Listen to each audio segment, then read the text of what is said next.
Now, as we all know, there is a war happening right now between the USA and Iran. But guess what's happened, people? Putin has surfaced and he's not on the side of Trump, he's on the side of Iran. So let's have a listen to what is happening here on CBN News on why this situation has now just arrived. Now, Russian President Vladimir Putin has entered the picture in support of Iran. John Jessup has that story and more from our CBN News Bureau in Washington. John? Hey. That is right. Gordon, Iran's foreign minister visited President Putin in Moscow. The Russian leader expressed his support for the Iranian government and said he'll do everything he can to bring peace to the region. Okay, so what Putin is saying, that he would do everything that he can to bring peace to the area. Well, that's good to hear. So, he's trying to negotiate peace. Yeah, wonderful. That's what we want to hear. Middle East correspondent Paul Petit brings us the latest from Jerusalem. Russian President Vladimir Putin met with Iran's foreign minister Monday, offering to store Iran's enriched uranium and bring an end to the war. Iran and Russia are strategic partners. They have always supported us. We have always supported Russians. In Washington, President Trump held a Situation Room meeting on Iran's latest proposal to open the Strait of Hormuz. I will confirm the president has met with his national security team this morning. President Trump is reportedly not happy with Iran's new proposal because it doesn't address their nuclear program. Well, you know what? At least they're talking right now, and there's a chance that this can be resolved. But I think the problem, like what they've just said, is about the nuclear program that Iran has. That is the stumbling block. Secretary of State Marco Rubio told Fox News that Iran.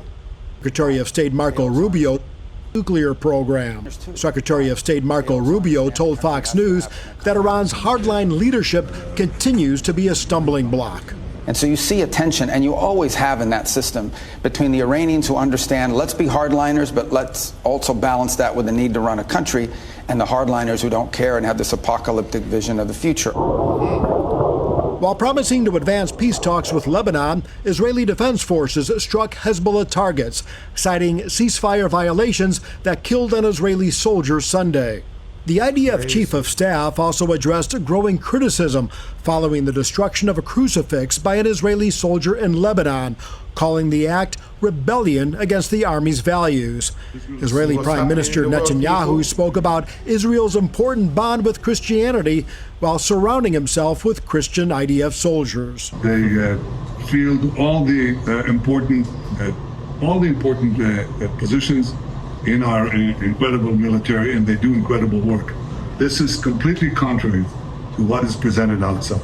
Okay. It's not only that that Israel fights for the rights of Christians around the Middle East, but that Israel has Christian soldiers who fight for the defense of Israel and for our Christian brethren throughout the area, throughout the region, and beyond. Paul Petit, CBN News, Jerusalem.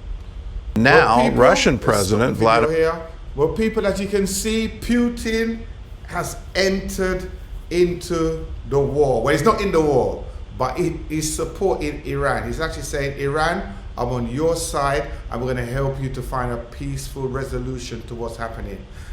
I don't know what to think about this, because when Putin is a guy, man, he will use mind games. He's very good at mind games. You know what I mean? So, but let's keep our head up and our eyes open, because I know that something will escalate once Putin gets involved. Something is going to happen. So I don't know. What do you guys think? Come to the comment section. Let's hear what you have to say. Now that Putin has entered into the discussion about the Iran war and is showing support to Iran, what do you think the outcome of this is going to be?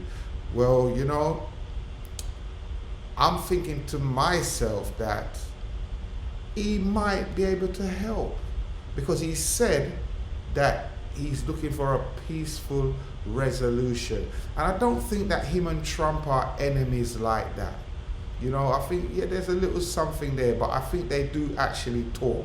At least they talk. So, yeah, man, get into the comment section. Let's hear what you have to say. And let's hear your Christian view. What's your Christian view about what is happening in this Iran-USA conflict? And now that Russia, now that Putin has given his support to Iran, what do you have to say about that? God bless you all. Hope to speak soon. And I'll be back with another video very, very soon.